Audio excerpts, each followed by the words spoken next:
Yeah. Yeah. Okay. We're recording. So the way we do this podcast, the way we started off, is with Irish car bombs. Baby,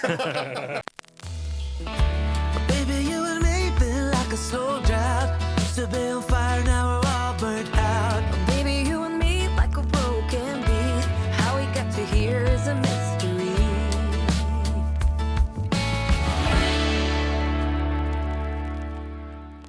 Hello, and welcome back to Mamiyamigos. So, who are you? That's a loaded question. Who are you and how'd you get in here? I'll tell you how I got on the podcast. I got a text from Jason last week that said, "Yo, pimp, what are you doing next Friday?"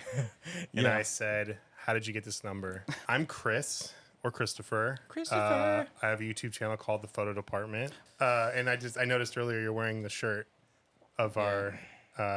We had some merch for small time. You've been at your YouTube channel for a long time. Yeah. Right? It's probably been about 10 years. So 2017 was when I started it, and someone actually a couple days ago came up to me and was like, "Yeah, you're like one of the OG photo YouTubers," and I was like, I don't even have 20K subscribers. Like, It's not about the numbers, dog. It's about legacy. It's about the numbers. Yeah, it's funny because I had no idea what I was doing when I started it, and I still have no idea what I'm doing because I don't. It shows. Yeah. Well, when's the last? I mean, I don't. It's funny because after recent events, I've only posted about what's been happening in my personal life, and then I kind of felt like, how do I re-enter into the content I was doing before? So I've been trying to produce content. Well, I hate calling it content, but produce stuff. That's What do you call it then? Stuff. I don't know. Stuff's good. You know what's funny? I don't even have a problem with the word content. It's just I have other creators I'll see have a knee-jerk reaction to the word content, so I feel like I have to then, and it's like it doesn't fucking matter. How do you feel about the word influencer? Does it have any meaning anymore? I don't even know what an influencer is. Everyone's an influencer now. Truly. I mean, Everyone's an entrepreneur and an influencer. No one seems to be using the word entrepreneur properly these days. Because an entrepreneur really is supposed to be like a self-made, independent person who's making a business. When do you transition from entrepreneur to tycoon? I think at a certain point, once you start stepping on the necks of the less forfortunate, Fuck that's yeah. when you can start being a tycoon. Okay. I want to be. Yeah. So, do you ever want to be a content tycoon? I did want to point out, I did bring my Mamiyas for the Mamiyamigos. You're one of us. You're also the only one that has brought a Mamiya to the table. I know. Street cred. I know. You have Yeah. more Mamiyas than me.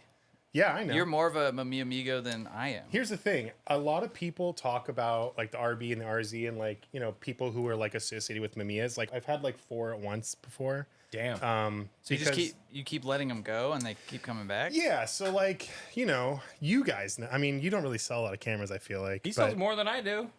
I don't know. It's so much work to sell something. Yeah. And then and then you sell it and then you're like, "Oh, I sold that for like $300 cheaper than I should have." Yeah. Or I shouldn't have sold that at all, which is like my first X Pro 2 that I sold when I moved to Milwaukee the first point. Excuse me. But yeah, Matt Day. I keep burping. I'm so sorry. Yeah. Are you announcing your beef with Matt Day on the podcast? No, I love Matt. Matt's been great in my recent health crises. He actually reached out and was very like supportive. So I love you, Matt Day. You're a great person. But he was actually the one who made me interested in kind of like YouTube in the first place. So when I first bought my first RB, his RB video is the first video I ever saw. I remember back in the day when he would just set up a GoPro and he would just like rifle off like a 20-minute video, and I was like there for every second of it. That was that video, I think, was a GoPro video. Yeah. And so that started a long journey of hating myself making videos for YouTube. But yeah, I also brought the C330. That's a cool camera, man. It's a good looking. Are you sure you'd like this? It's 6x6. Okay, it's disgusting. It's ugly. It's the worst It's thing a I've ever seen. square. Jason, don't Dude, you want to shoot square? That does look sick. Do you have film in there? I do. I have something in here. Can I see it? I've never touched one. Were you shooting these cameras? You recently just moved back to LA. Yeah. Question. Were you shoot? Did you? Sure. Your turn. Your turn. Never mind. I had this whole thing I was gonna do. You keep going. Whatever. We'll No, come go back. ahead. No. It's part of this. It's you now. You take it. Were you run. shooting these cameras on a? You road tripped back, I guess, right? Yeah. Probably. Yeah. Were you shooting these cameras at all? Yes. At gas stations and My shit? girlfriend shot the C330 on the way back. Yeah. I actually shot the Pentax 645N most of the time. No, I know. The What? bellows. I have literally never ever seen ground glass in here that tells you the distance. Yeah, it has to because you can focus really close. And it'll tell you where you're not seeing the It parallax. tells you or the whatever. distance. Hold on. Like, look at this thing. Like, look at it, and then there's like a little needle in there. And then the needle will show you where the viewfinder's cutting off from how close you are, so where you're not seeing in the viewing lens. It's a really cool system. It's a professional F. Why is Yeah. it a professional F? It's the version that has all the bells and whistles for like, it's got the auto wind, it's got the advanced parallax correction, it's got this and that other thing. Isn't that crazy? Is the distance in meters though? Yeah, filthy meters. Ugh. You would want it to be in miles. I love that camera. That camera's cool because it feels functionally like an RB67 sort of. Yeah. But it's a lot more compact. Still the same weight somehow. You can interchange the lenses. I have the 65 on right now, which is like a 35 equivalent. It's just such a good camera for everything. I got really lucky. This one I got the body for free because someone on my Discord was like, "Hey, I have this camera. I don't think it works great. Do you want it?" And I was like, "Yeah, And it works fine. works fine."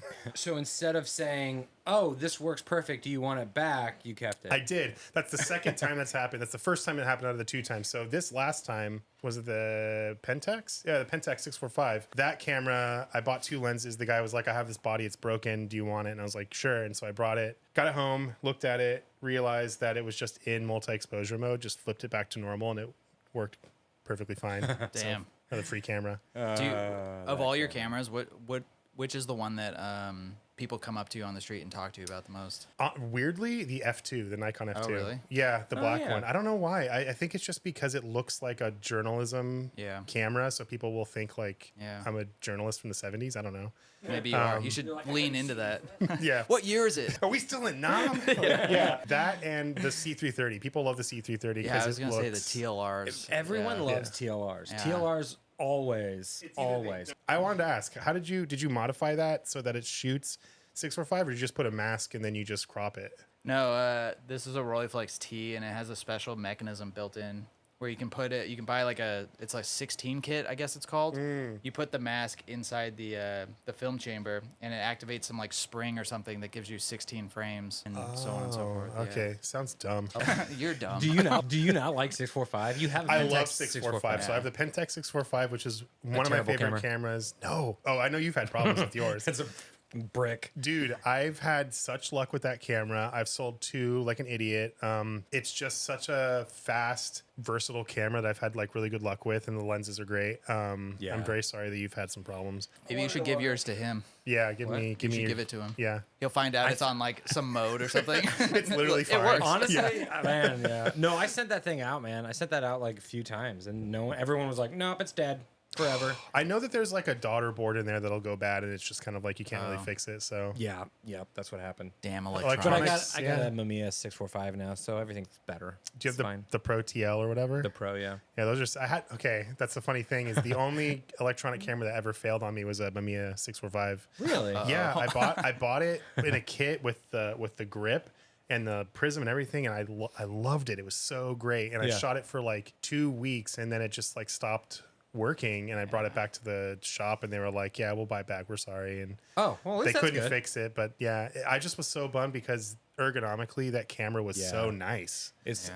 Yeah. Trev borrowed it and used it the other day, and he was like, "Oh yeah, this feels pretty damn good." I'm like, "Yeah, it does." What are your thoughts on the Pentax 17? Oh no! Have you Hot used seat. one?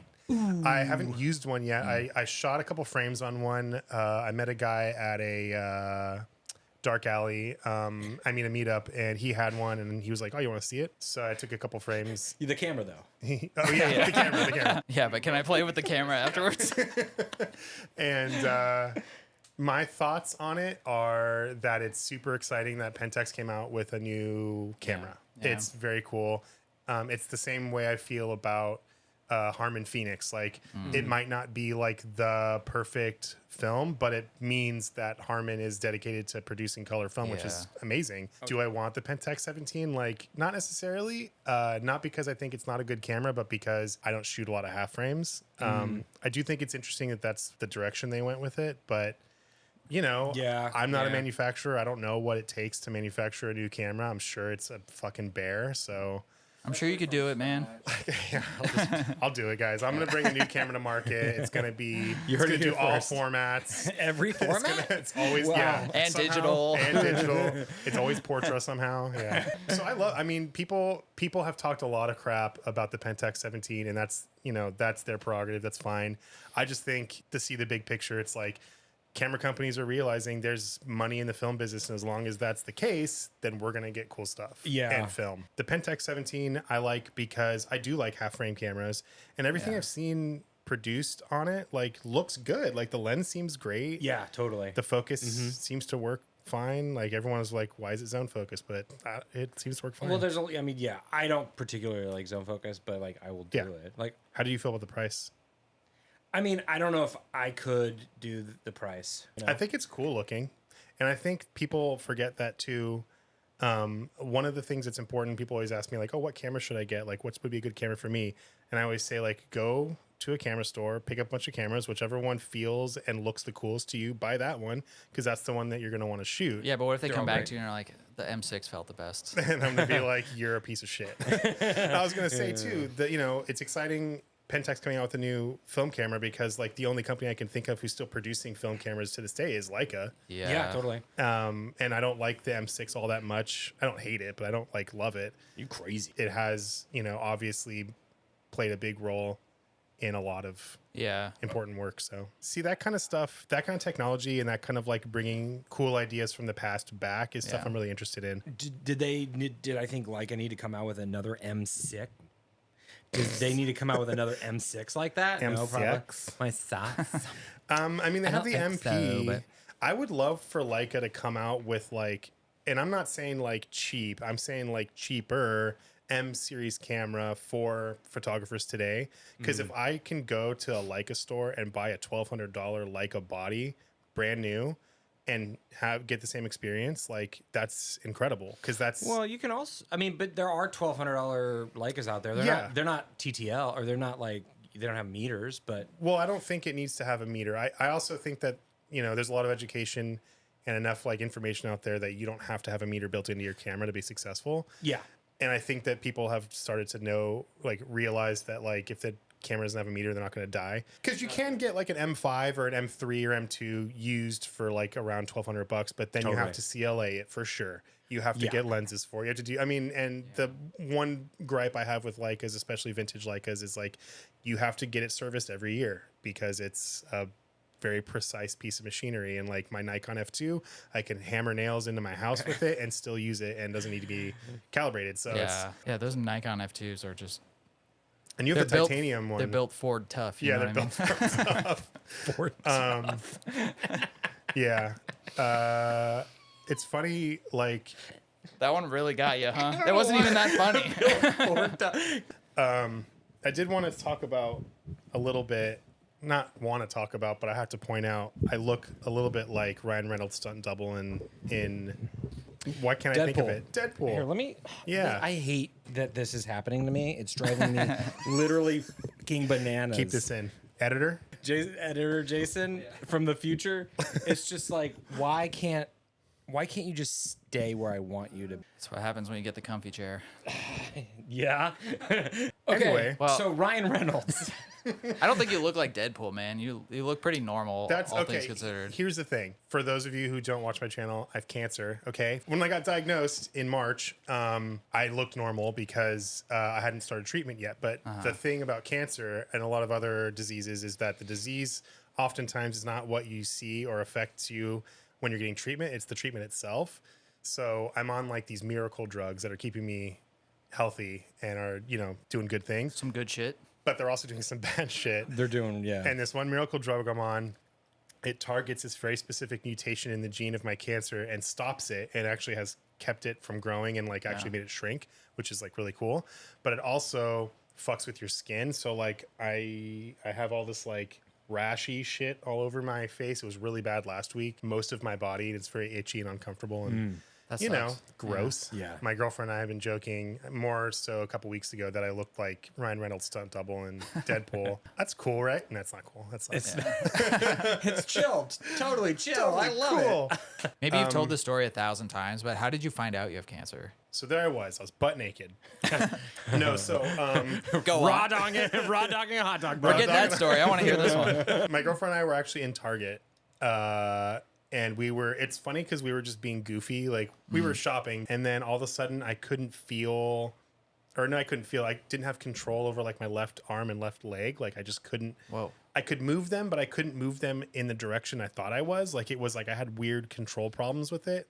And I freaked out and we left. Were you standing? I was standing. And could you continue to stand? Could your legs support you? I just was moving weird. Like I couldn't walk. My gait was all fucked up. Okay. So we left. My girlfriend drove us home. We get home. She's like, okay, you haven't eaten anything in a long time today. So like, I'm going to make you some food. Maybe you'll be okay. Like, Wait, she's a nurse. She is a nurse. So she was like, okay, well, we'll feed you and maybe you'll be okay. And so I'm in the kitchen. She goes to the back of the house for something. And then all of a sudden it happens again. And I'm on the ground. I can't control. And then I'm like having like weird peripheral vision things. Like I see things in my vision that's not there, like shadows and stuff. And it's obvious something weird's going on. I have a full-on panic attack. She's like, okay, we're gonna take you to the hospital, but first you gotta eat some noodles. She made me eat a little bit because I hadn't eaten and she didn't want me to go to the hospital and be stuck there and be hungry. So I ate, we left. I get there. I'm telling the receptionist what was happening. I have another panic attack. They like swing me into this chair and like zoom me into the back and get me into bed.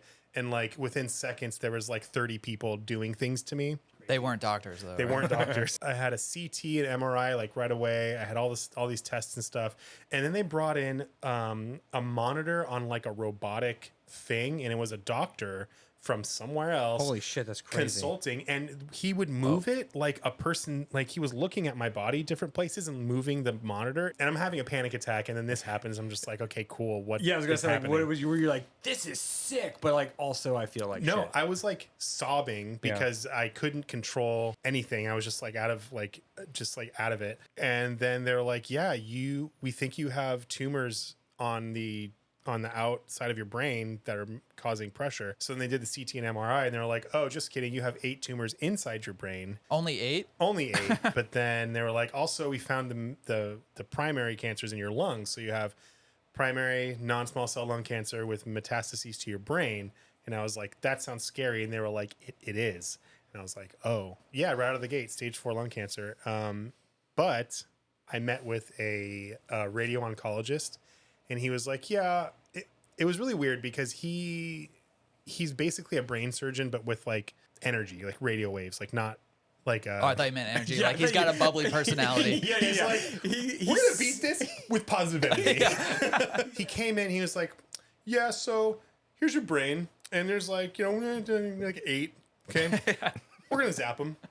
And I was like, and and he was like, yeah, no, we're gonna use this thing called gamma knife radiation, and we're gonna like pinpoint exactly the tumor, and we're gonna zap them, and then you'll be good. And I was like, what do you mean I'll be good? That's their brain tumors. And he's like, yeah, I know.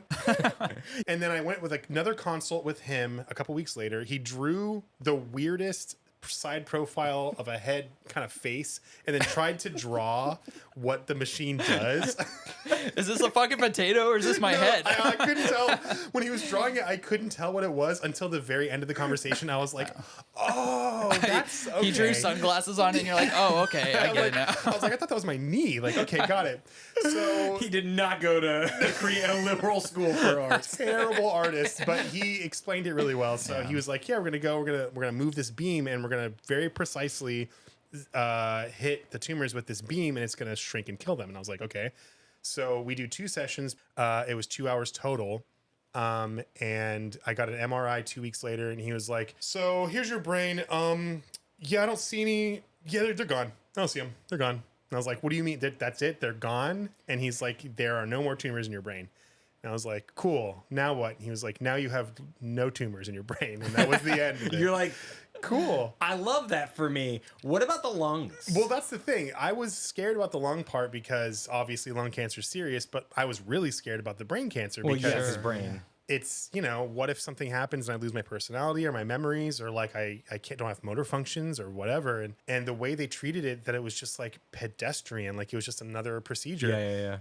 The other neuro guy I talked to told me to my face, like, yeah, so, you know, this procedure has come a long way in the last like 10 years. Like, to be frank, if you had gotten this diagnosis 5 years ago, even, you might have just been dead. And I was like, that's shit. Insane. Wow. Yeah. And so the fact that they were able to do that procedure, it is kind of a nonchalant thing because that's where they've progressed to. It's already been established for the last couple of years. They've been having a lot of really good success with it. That's like sick. 98%, like with no side effects. Holy shit. I've had none. That's insane. Like the thing that I've been noticing a lot recently, just because of like other friends and then you, and I've talked to other people about it, and then even going to the doctor because my wife broke her foot, like all these things medically has come up, and it's like being nonchalant is cool sometimes, but like there are times when you're like, fuck, I got shit going on in my brain and I'm gonna die, and then they shouldn't probably crack as many jokes in that moment. I need you to be so chalant with me right now. Like the pill that I'm taking can cross the blood-brain barrier, so that also is keeping anything from coming back or whatever. Cool. Okay. In my brain. Yeah. And then the lung, it's not a huge tumor. It's just like enough to be a problem. And the drug that I'm on, you know, nips that specific mutation. It nips it in the bud and keeps it from spreading. And they think that the chemo that I'm on and the treatment that I'm on should be enough to like kill it. They can't gamma knife that shit too? No, because it's not. I don't know why. I'm not a doctor. Well, text your guy. Yeah. Text Yo, your bro. dude, what's up with this lung thing? Yeah, like why can't you just zap that shit out? The goal now is to just like maintain and like put me in remission so that it's not active. And then I'll just be on like a specific type of chemo for like however many years, and then like I'll be on this treatment drug for however many years. Did you get any like weird cravings when you had brain tumors? Like is it like being pregnant? It's like weird. I wanted to kill people.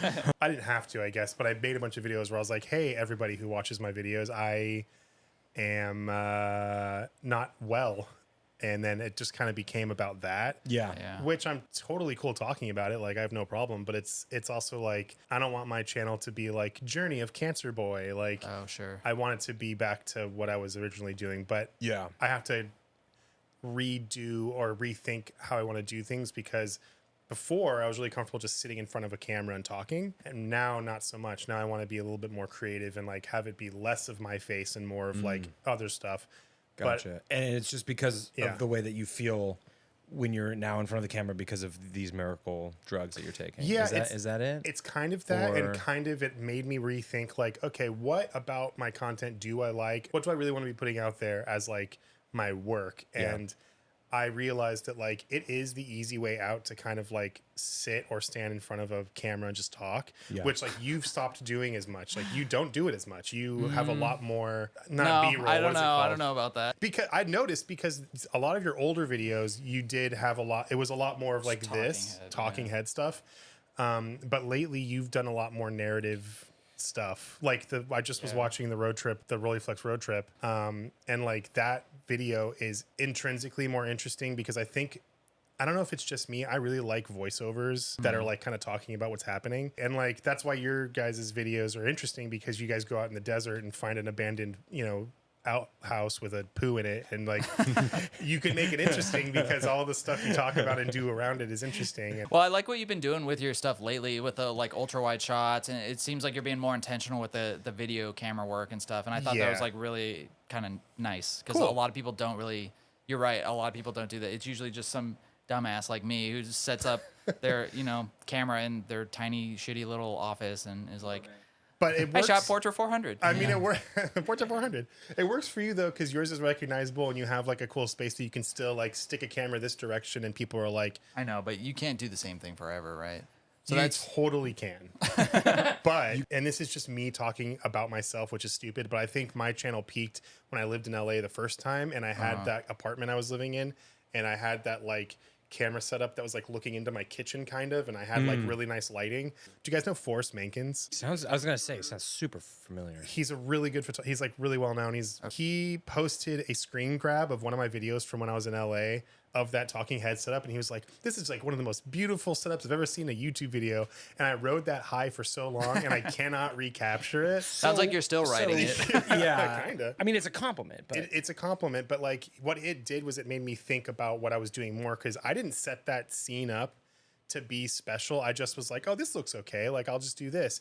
But having someone comment on it made me realize, oh, this is really working. But now that I don't have that, I have to find out what else is working. And so doing the wide angle stuff, I think that's more visually interesting, at least for me. And I always think, like, is that what the barrier for me is? Am I not extreme enough? You should just jump scare people. have you seen Barbarian? Yeah, just start doing horror. I was gonna say, like, you know, just have someone run down the thing and then smash your head against the wall, and then and then cut to it. Beat me on camera and then just cut to me bleeding. Like, hey guys, welcome to the channel. That'd actually be fucking hilarious. Really? Wait, You're just in the park. Yeah, you're in the funny. park. It's a wide shot. I can see it now. Yeah. You're like, all right, what's up, you two? And then somebody starts yelling at you, and you're like, hey, easy. And it cuts to them just beating the shit out of you. The camera's like, it's like the cop's camera, like all shaky. And then you come back, and your little face all fucked up. And you're like, so...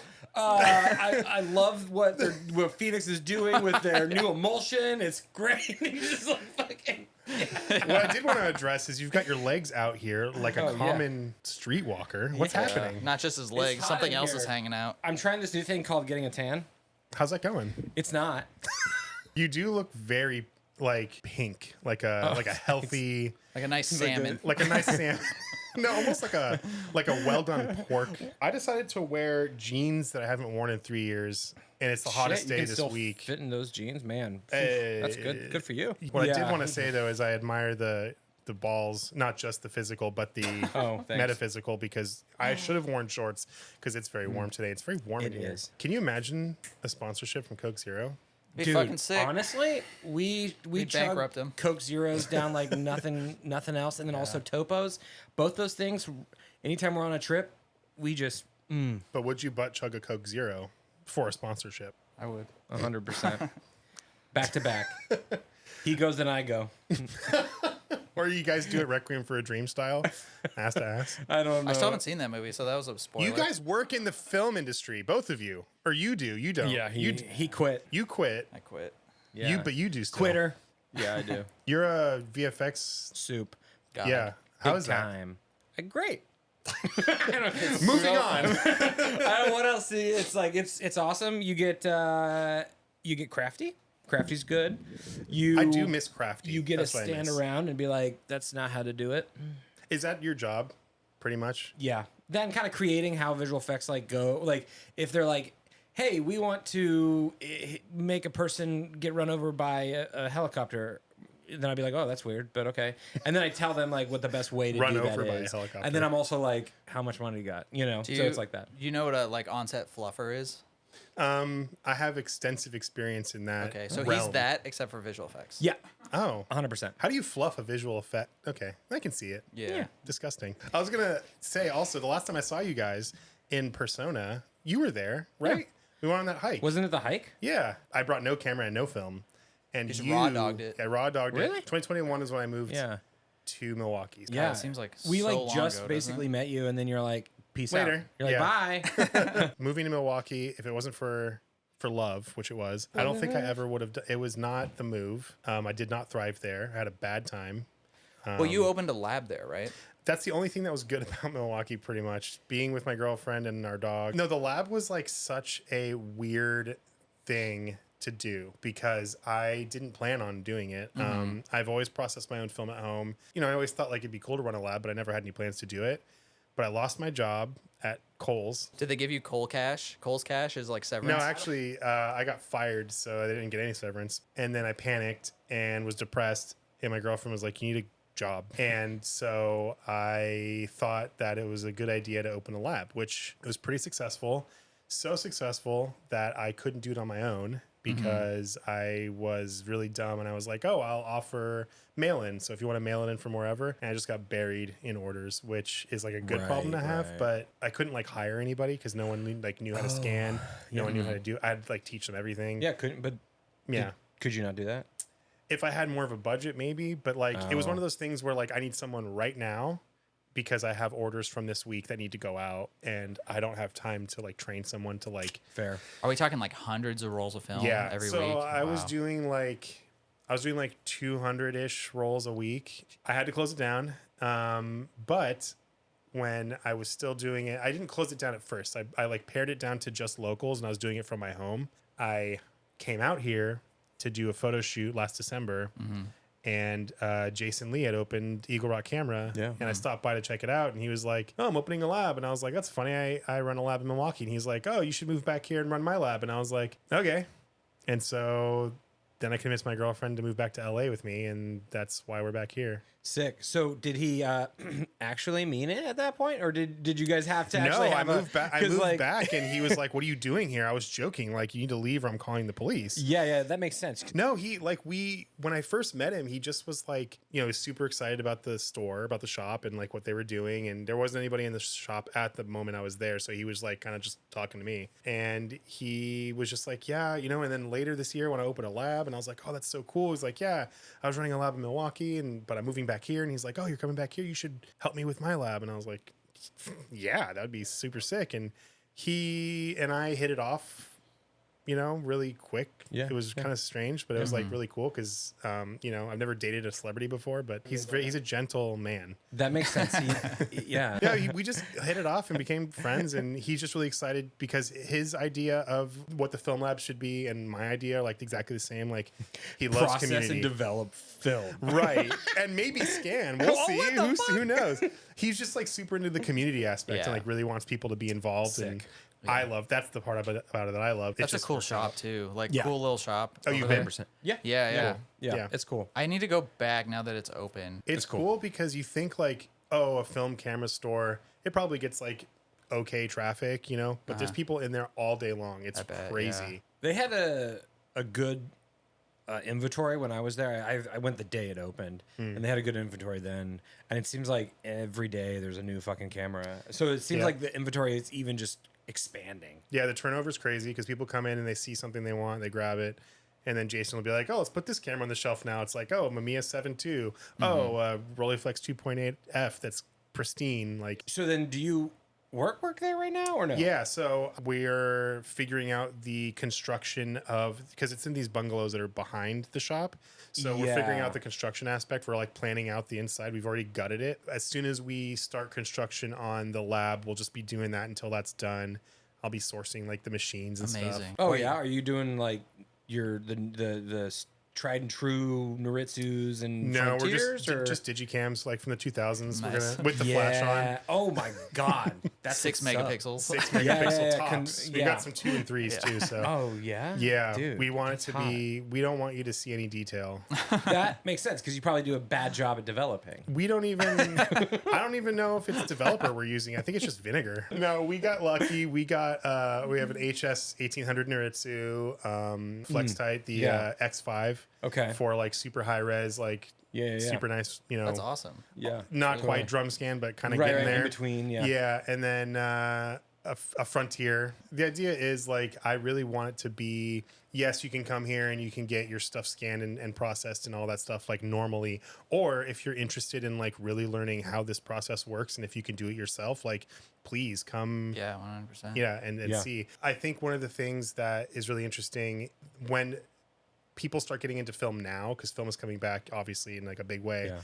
It is. People seem to be more interested in like how it works. It's not just a way to make photos anymore. It's like obviously there's this whole culture around it, but it's like people are more interested in like, well, how is this even a thing? How does this work? Sounds like you're well on your way to becoming a film lab tycoon. So are you gonna be doing like ECN2 or Damn, E6 bro, or are you reading my mind? 8x10 and 4x5? What are we working with? We're only doing black and white 110. So okay. You know what? To be fair, they always tell you to niche down. Yeah, exactly. So you went as far as you could go. We'll be doing everything. ECN2 is one of those things where we we'll do it in house if it makes sense. But we have someone who lives nearby who has a whole setup to process ECN2.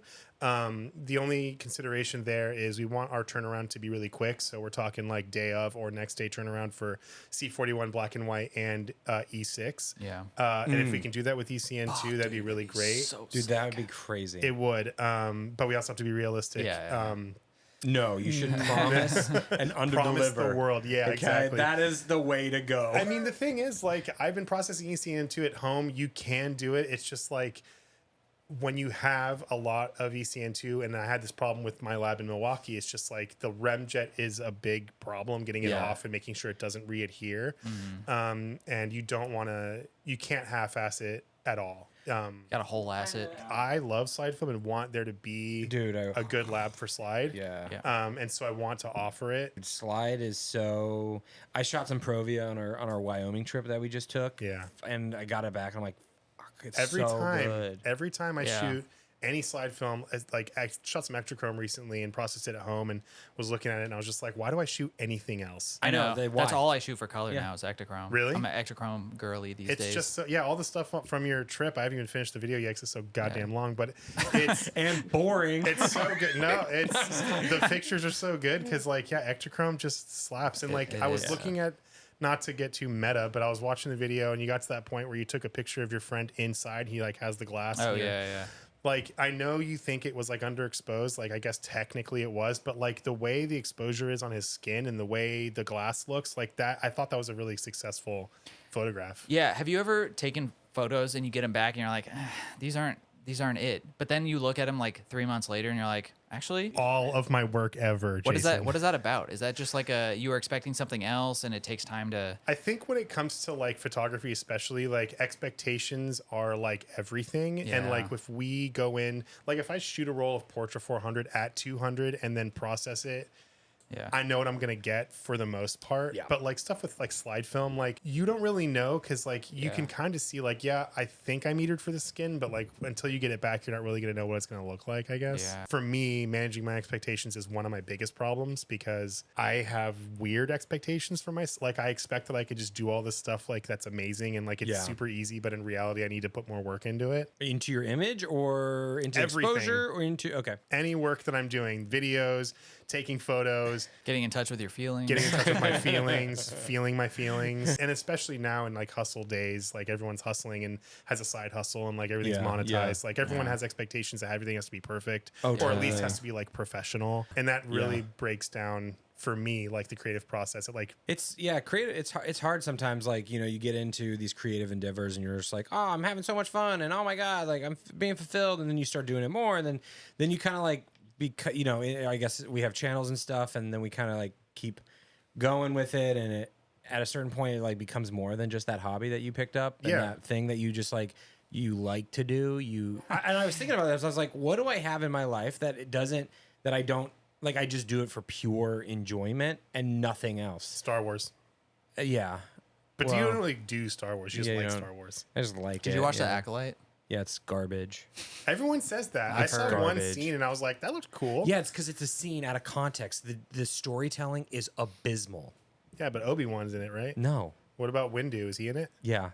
I like Windu. No, Mace Windu's in it? No, he's not in it. The point is, we don't have any hobbies. Everything that we do is monetized. Photography in general was just a hobby, and then I started working as a professional photographer. Yeah. I used to play music with my friends for fun, and then I got signed to a record label and went on tour and made money, and that was a job. My 20s were fun doing stuff like that, but I have nothing to show for it now. Do you find that happening a lot? Because I find that happening a lot. Something that starts as a hobby becomes my career. Everything I've ever done, because I don't have what hobby. I don't game. I don't you gotta take up gambling, dog. I know. There's just nothing. But I would make money doing that. That's the thing. Nothing. I could monetize anything I do, but that's just because of the mindset of people now. It's you can't just create. You have to make money. Sometimes I wish I could just move to Italy and live in one of those fucking sweet ass houses in the but you mountains. Would monetize living in a sweet ass house. And then I would totally. But and then drink wine. Does it just feel shallow if you try and do something and you know that it's just for you? Is that the problem? Like, I've kind of felt that. It's like, I want to take up painting or whatever. But I'm like, but it wouldn't be for anyone. I don't think it's... See, I'm not going to do it, okay? Don't worry. I don't think it's so much that, because it's more kind of like that creeping feeling like I could be making money off of this somehow, you know? Yeah. Which is bad. I know. Well, I think it's hard too, because it's like, I mean, across the board, shit's down. What are you going to do? You have to pay fucking terrible rent, especially if you live in LA. You have to pay. Well, I mean, like, just being alive is like a tax on like living, food, water, air conditioning, nerds clusters. Everything costs money. Clusters? I've never had a nerd cluster. What the fuck is going on with Nerds Clusters? Monica literally brought in a bag this morning while I was sitting there and was like, try one. Was it the blue ones or the red ones? Because the there's bag the was berry pink. one. It must have been, okay, so it's the the regular red, one. yeah. So it's the regular one. Do you have them, or are we gonna do? I'll ask Monica when she. But nerds clusters, they're so good. It's like nerds, but they're stuck to a ball of gummy something. And my girlfriend found the blue bag ones on our trip, and they're so good. They've really been making huge leaps in the nerds game, to be honest. Because there was just nerd ropes. Yeah, the nerds game is like, Dude, it's like pinnacle. It's never been as the good. technology is just crazy. You gotta see what's out there. when I was a nerds. kid, we only had the boxes, but now we have I know. clusters, dude. Dude, I used to chug those boxes too, and then Same. I'd be like, "Why do I feel sick?" You know, And your mom would be like, "You're a dumbass." I had 6 boxes of grape nerds. Why do I they're feel like so shit? good. But you can never like mix them because it was like 2 separate compartments. Yep. You remember that? Why was it like that? I don't That was know. such a weird technology. Actually, the way to mix them was to just open both of them up and just raw dog exactly. it. You know? That's what I would do. dog. Speaking of candy, did you ever have warheads? Yeah. Oh yeah. Like I used to eat so many of those, and the next So day good. my tongue would be fucking peeling and I shit. would have like sores. Yeah. And like people would be like, "Are you a leper?" No, Yeah. just warheads. So when we went on our Pacific Northwest trip like a year ago now, I guess, yeah, something like that. We were telling Birgit to like try all these like candies she's never tried before, and she likes sour stuff. So we couldn't find those warheads. Yeah. So I was on set like half a year after that, and they were just there, and I was like, "Bloop," and I took a bunch and I just mailed it to her. I was like, "Here you go." Dude, the OG warheads they were way too strong. They were probably not FDA approved, man. Children should not have been having those things. You know what I mean? No. There's another thing I used to eat like crazy that was super sour all the time. What the hell was it? I used to do those like fun dipsticks too. Fun dips. Yeah. The thing though, all the kids that I knew when I was a kid who had fun dip all the time were like the ones that like had ketchup on them all the time. Like they were like the dirty kids. It's the sticky ones. It's the sticky kids. Yeah. But they were all my friends. Honestly, the sticky kids. The sticky kids are my friends. You guys are my friends. They pull out like a half open bag of Fun Dip out of their pocket. They'd be like, spilling. "You want some?" And they're like, "No." There was a kid who had who always wore polo shirts, and he would put the Fun Dip in his pocket and just have the Fun Dip stick in his pocket all day long. He just put it in and suck it and put it back into his pocket. I know exactly what you're talking Why? about. Yeah. Like just loose in there. Yeah, just loose dust. Loose Fun Dip. Because he opened the bag and poured into his pocket. That makes no sense. Because he didn't give a fuck. He was Is that, gangster. is that kid in prison now? He was like one of those. I had a bunch of friends. Like when I first got into photography when I was a kid was when skateboarding. So like hell yeah. all my friends were skaters, and we always made like skate videos on my stepdad's video camera, and we always made pictures and stuff. And all those kids were like straight up chaos. And I don't know how I never broke a single bone in my entire life. I've never broken a bone. Wow. Well, were you the guy who did all the? You down? Were you the guy who was always behind the camera, or were you the one in front of the camera? We always traded were just off there. because we always wanted to play with the camera, and we always wanted to be captured. So like we would do little we would watch like. Did you guys watch skate videos when you were kids? Fight Club. Yeah, Fight Club. Yeah, we were fighting. Yeah. No, we were like trying to do like Osiris had the Storm, and then there was like all these other videos we'd watch, and we'd try to like emulate their like style and Yeah, stuff. Yeah, totally. and- Dude, I was always a terrible skateboarder. I asked because I was the kid who I was like, well, I have the camera, so if I want to hang out with the kids, I'm the camera guy, and I make them look good. Was it a situation where you were only invited if you like offered to film? That's why I only have a camera. That's why I always have one around, because no one actually wants me around. It's just for my camera. If you're utility though, if you have a camera, if we can use you, you're in. Well, you're yeah, in. exactly. Yeah. Otherwise, don't come near us. This is bringing up some dark That sounds stuff, like guys. pure art to me. When you're a kid and you're just like, I want to pure do art. this. Dude, we were terrible, and this is what we would do. We would take the camera and we'd do the video out into my VCR, and then we'd take my PlayStation 1 audio out into the VCR, and then we'd dub music over our little skate sessions. Yeah. I looked at my phone and I got a comment on my latest video. You want to know what the comment is? God, yes. Man, What's wrong with 90% of your photos? Nice. Do they want an answer? Cool. Can we share some of our favorites? Because I've been getting so I got cancer. I made a video about how I got cancer, and I got some of the most unhinged. Dude, that's so sad. Yeah, you've seen it. Okay, so I want to preface this by saying that none of this hurt my feelings, and for the most part, it was pretty funny because you don't have feelings. I don't have feelings. I have like a collection of like really funny comments that I've gotten that I thought would be fun to share. You're giving off like the energy of like I wrote a couple of poems before coming to the podcast, and if you guys are cool, I'd love to. Like, I'd love really to try share it. Dude, if I'm being honest, like these could be poetry. This person said, "Uh-oh, you're fucked." Oh fuck! Wow. You can name who it was. It was me. People are so creative. They are.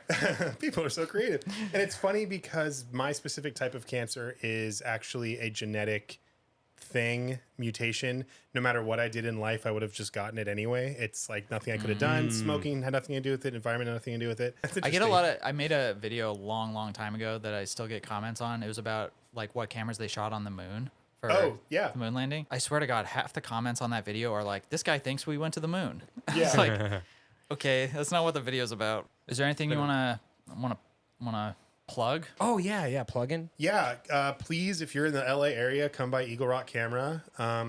It's just a really beautiful space. It's a great place to come hang out, check out some photo books, check out some cameras, and bother the people there. I don't know. I'm gonna be doing more stuff on my channel, so follow the photo department. The photo department. That is honestly the best name for a channel I've ever seen. I thought it was fucking great. How did you come up with it? What was the genesis of that? I wanted it to sound like where you go if you work at a newspaper or at a college to go do the photo stuff. Like I think of it as like the photo center at like a mall or something. Yeah, that's what I wanted to kind of impart. Like that's good, man. That's a good name for a channel. Thank you. Don't ever change it. I am never going to change it because it's just too easy and it just makes sense. Yeah. My Instagram is CM Sturm. I don't post a lot, and that's my fault, and I will change that. Thanks for tuning into another episode of possibly one of the world's biggest podcasts. And we'll see you next time. We'll see you next time. Shoot Mamiya cameras. On Mamiyamigos. Cool. Wait, I don't even remember which one's which. I don't use those things anymore, but I should. The buttons? Yeah.